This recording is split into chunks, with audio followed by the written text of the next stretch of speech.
The sun had barely cleared the rooftops when the sharp clack of stilettos on pavement shattered the morning calm. I looked up from under the hood of my '76 Bronco, my hands slick with oil and sweat. The air smelled like gasoline and fresh cut grass. Saturday comfort, that is, until Karen Merriweather stormed onto my property like she was leading a military invasion. She didn't knock. She never did. Clipboard in hand, lips pinched like she'd just bitten into a lemon, she marched up the driveway, squinting at my lawn like it had personally offended her. "Mr. Torres," she said, voice clipped, nasal, "you failed to submit your landscaping compliance form for the month." I stared at her. "Is that a real thing now?" She tapped her clipboard. Section 8B of the newly revised HOA guidelines. All residents must log front yard maintenance activity. It was passed unanimously. I raised a brow. Unanimously? Karen smirked. The board voted last week. I resisted the urge to laugh. The board was 3 women, all retired, all tight with Karen. They treated our HOA like a kingdom, and themselves as royalty. Karen, of course, sat on the throne. "I trimmed the hedges Tuesday," I said, wiping my hands. "Didn't realize I needed a permit to use a pair of clippers." Karen stepped forward. "I'll need to inspect the shrub spacing. You may be encroaching beyond the approved aesthetic guidelines." "That's not happening," I said, planting myself between her and the flower bed. "You're not setting foot past that curb." She blinked, stunned, like no one had ever told her no before. "Excuse me, as HOA president. You're not code enforcement. You're a neighbor with a clipboard. And right now, you're trespassing." Her face flushed. "You think this is a joke?" "No," I said. "I think it's a line you just crossed." Karen's jaw clenched.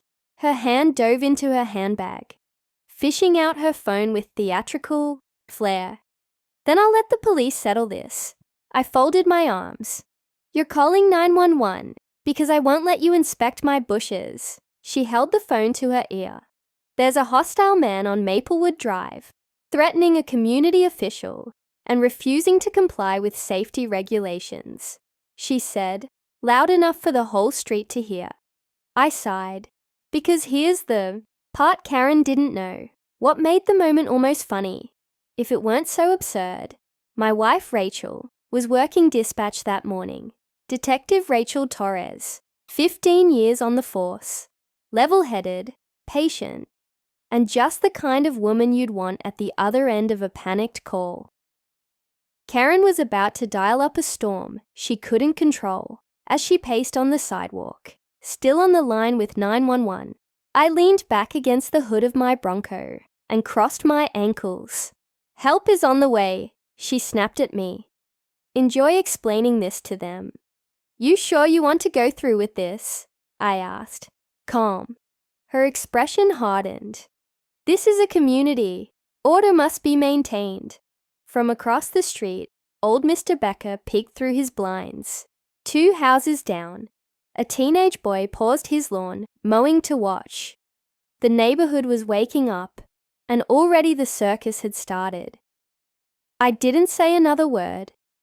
There was no point in arguing with someone who thought her clipboard made her untouchable. 10 minutes passed. Karen kept glancing down the road, waiting for red and blues to swoop in and validate her authority. I could see the twitch in her fingers, the nerves setting in, the calculation of how this might actually play out. That's when my phone buzzed. One word. A message from Rachel. "Dispatching rookie. Try not to laugh." A slow grin crept onto my face. Karen noticed. "What's so funny?" she barked. "Nothing," I said. "You'll see." And as the distant whir of a patrol car approached, Karen straightened her blouse, lifted her chin, and prepared her monologue of victimhood. She had no idea that the voice on the other end of her frantic 911 call, the one who'd recorded every exaggerated word, belonged to the woman I kissed goodbye every morning. And she was about to learn that power, real power, doesn't come from clipboards or HOA titles. It comes from knowing when to stand your ground and when to let the truth do the talking. The cruiser eased to a halt in front of my house, tires hissing softly against the pavement. Karen practically lunged toward it, arms waving like she was directing a plane on a runway. "Oh, thank God," she gasped as the door opened. "Officer, he's hostile, uncooperative, possibly violent." The officer who stepped out looked like he'd just been issued his badge. Fresh face, buzz cut, wide-eyed but trying to channel some kind of serious authority. Officer Daniels, according to the name tag. Karen continued her tirade, waving her clipboard like it was a legal document. "This man is interfering with official HOA duties and made me feel unsafe in a community I've lived in for 12 years. Officer Daniels looked from her to me, then back again, clearly unsure of how to process a civilian demanding an arrest for shrub spacing violations. "Ma'am," he said carefully, "are you saying this gentleman threatened you?" "I don't feel safe," she snapped, ignoring the question entirely. "He blocked me from performing my duties as HOA president. That's interference." Daniels turned to me. "Sir, is that true?" "I asked her not to trespass," I replied. "Evenly. This is private property. She's not law enforcement. I have it on the doorbell cam if you'd like to see." Karen scoffed. Video won't capture the aggression in his tone. I glanced toward the cruiser, expecting backup to arrive. Instead, I saw a second vehicle pull up. My stomach flipped when the unmarked sedan rolled in behind the cruiser and Rachel stepped out, sunglasses on, detective badge at her hip, hair pulled back in her no-nonsense bun. Her expression was unreadable. Karen noticed the new arrival and straightened. "Finally, someone senior. You'll want to speak to me directly. I've already filed a report with dispatch." Rachel approached, calm and steady. "Karen Merriweather, right?" Karen beamed. "Yes, you're here about this man. He's interfering with HOA regulations. He got aggressive when I tried to inspect his landscaping. And I'm the victim. Here, I demand he be cited." Rachel's eyes met mine for half a second. No smile, just a flicker of acknowledgement. Then she turned back to Karen. "You called 911 over a landscaping dispute." Karen blinked. "He refused to comply. He was confrontational. I feared for my safety." Rachel's tone sharpened. "You told dispatch he was threatening. Did he make verbal threats? Show a weapon?" "Well, no, not exactly." Karen hedged. "But the atmosphere was charged." Rachel took a slow breath. "Ma'am, you made a false emergency report. That's a misdemeanor offense under Penal Code 148.3. Do you understand that?" Karen's jaw dropped. "Excuse me, I was doing my civic duty. Calling 911 is for emergencies," Rachel said firmly, "not HOA tantrums. You wasted resources and misled dispatch with a fabricated narrative." "You can't be serious." Rachel reached into her pocket and produced her badge, holding it just high enough for Karen to see. "Detective Rachel Torres. I took your call, and I've heard enough from both ends of this story." Karen's face went pale. You're his wife?" Rachel nodded. "That's right." Karen reeled back, as if the ground had tilted beneath her feet. "Well, this is clearly a conflict of interest. I demand someone else handle this." Daniels coughed lightly. Detective Torres isn't the responding officer. I am. She's observing, which is fully within protocol." Karen turned to him, wild-eyed. "Well then do something. Arrest him. He threatened me." Daniels looked uncomfortable. "I've reviewed the footage, ma'am. He didn't threaten you. He exercised his right to deny entry to his private property. That's not a crime. Karen's mouth opened, then closed. She looked like she might implode from the contradiction of law and entitlement colliding in her chest. I'll be filing a formal complaint, she said finally, voice trembling. Rachel nodded. You're welcome to do that. In the meantime, I suggest you head home before you escalate this any further. And Karen, next time you call 911, make sure it's for a real emergency, not a power trip. The silence that followed was heavy and humiliating for her. The neighborhood had gathered now. Curtains shifted. Neighbors stood on porches, phones in hand. They'd seen Karen's reign unchecked for years. But now the queen had been dethroned by a calm voice, a badge, and the truth. She turned, without another word, and walked briskly down the sidewalk, her heels clicking furiously with each step. The clipboard trembled in her hand. Rachel turned to me, finally letting the smirk show. I told you not to laugh, she murmured. I smiled. I didn't say anything about enjoying it. Karen disappeared into her house, like a vampire retreating from sunlight, slamming the door so hard the shutters rattled. But it didn't end there. Not with her. That morning's humiliation hadn't been a lesson. It was a spark. And Karen, ever the control freak, didn't lick her wounds quietly. By Monday morning, flyers had appeared on every mailbox in Maplewood Estates. Bright yellow, typed in bold, angry fonts. Safety concerns in our community. Local resident confronts HOA president. Board emergency meeting scheduled. It didn't name me outright, but the implication was clear. She wanted war. Rachel shook her head when she saw the flyer on our porch. She's spinning it like she's the victim. I nodded, which means she's planning something. Sure enough, a notice followed. Karen had called an emergency HOA session. Location, the clubhouse. Agenda, conduct unbecoming of residents and threats to community leadership. A neighborhood court masquerading as a board meeting.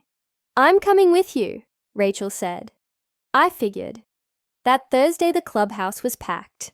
Folding chairs filled every inch, and a cheap microphone screeched. As Karen tapped it with theatrical authority, she stood at a podium, flanked by her loyalists. Patty, who never met a rule she didn't love, and Gloria, the HOA treasurer, who somehow always managed to fund flowers for Karen's yard, but deny anyone else's requests. Karen wore all white, like some kind of sanctified martyr. Thank you all for attending on such short notice, she began, voice dripping with condescension. It is with a heavy heart that I must report a troubling incident. As president, I was verbally assaulted and intimidated on a resident's property while attempting to enforce community standards. Whispers rippled through the crowd. A few heads turned toward me. Rachel stayed silent beside me, arms folded. Karen continued, eyes darting across the room. While the police did respond, I was appalled to discover a conflict of interest that resulted in the matter being dismissed. That drew more murmurs. I've since filed a formal complaint with the county, Karen announced, and I am proposing a new bylaw, Rule 14C. Any resident who displays aggression toward board members may be fined, restricted from community facilities, or removed from the HOA registry pending a vote. I stood up. So, let me get this straight. You call the cops on me, get caught exaggerating to 911, and now you want to punish me because you didn't like the result. Karen gripped the podium. You endangered the authority of the board. Rachel stood. 2. Calm. Steady.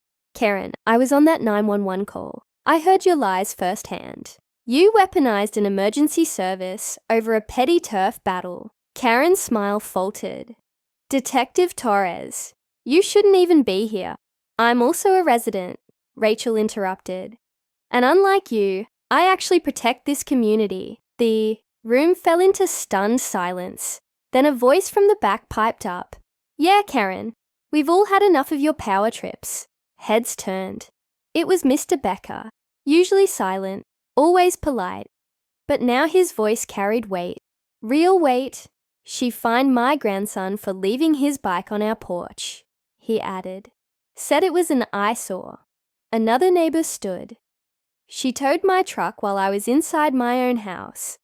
Claimed it disrupted the community atmosphere. Now, they were rising, one after another.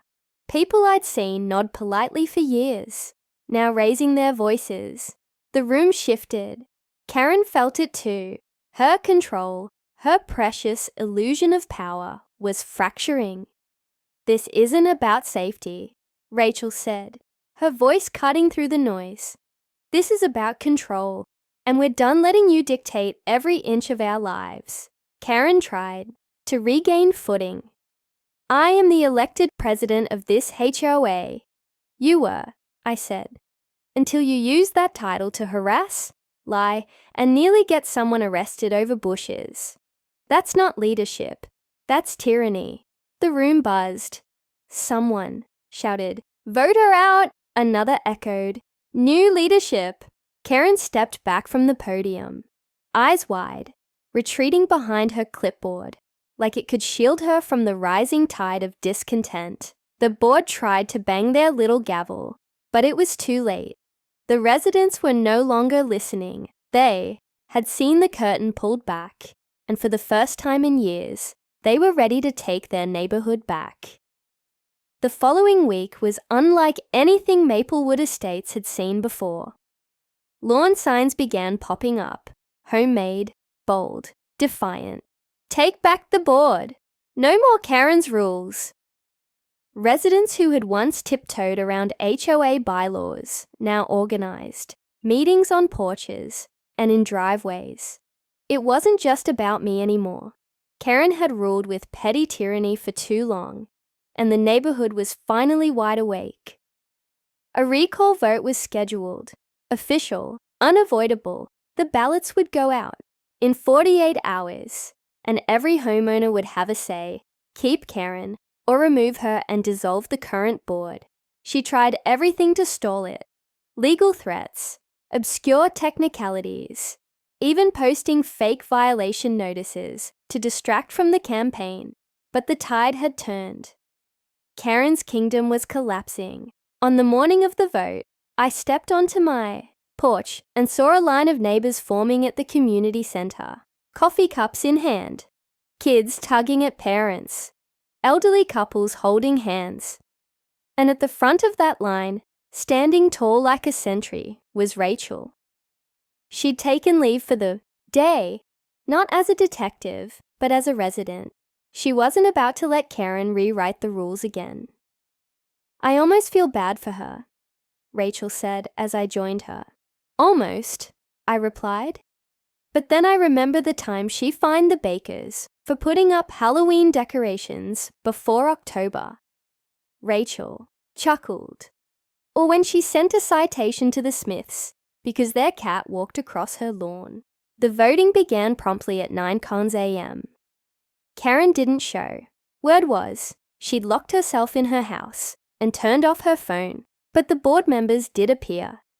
Nervous, out of place, trying to gauge the mood.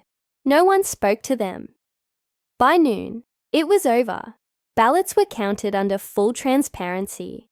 No backroom tallies, no closed-door decisions.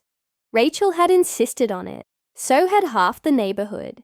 The results were stunning. 87% voted for removal. Karen was out. The board was dissolved. And a new interim committee, one that actually included long-ignored voices, was formed on the spot. They named Rachel the acting liaison to law enforcement and asked me to draft the new HOA guidelines. Fair ones. Ones that didn't fine children for sidewalk chalk or declare war over Christmas lights. That evening, the neighborhood held a block party. The first in years. Grills sizzled. Music played. Kids raced up and down the cul-de-sac without someone photographing them for evidence. People laughed, talked, bonded. We weren't just neighbors anymore. We were a community again. Rachel leaned against our truck, paper plate in hand, and nodded toward the crowd. Feels good, doesn't it? Better than good, I said. Feels free. Just then, we saw her. Karen, standing at the edge of the street, arms crossed, watching from behind her rose bushes. Like a ghost haunting her former empire, her gaze swept across the crowd. At the lights strung between porches, the unauthorized live band, the lack of permits, the kids running amok, everything she had once controlled was now flourishing without her, and no one approached her. No one missed her. She turned back inside, slowly, closing her door like the final page of a failed chapter. I looked over at Rachel. Think she'll try again? She might, Rachel said. But this time she'll be met with resistance. I smiled. We should have done this sooner. No, she said. People had to see her fall. They needed the crash to believe. They could build something better. The music swelled. Someone lit sparklers. The sky blushed purple as dusk settled. And for the first time in years, there was no tension in the air. No fear of fines. No lurking clipboard. Just people. Happy, loud, imperfect people. And it was beautiful. As the night wore on, I took a quiet walk down the block. The same block where I once dreaded HOA notes taped to my door. Where Karen would patrol like a self-declared sheriff, hunting down violations like they were crimes. But now those days were over. Rachel joined me a few steps later. What are you thinking about? She asked. How good it feels to win without raising your voice. She nudged my shoulder. You had help. I looked at her and nodded. You were the beginning of the end. She laughed softly. Nah. Karen was always going to self-destruct. I just made sure everyone heard the boom.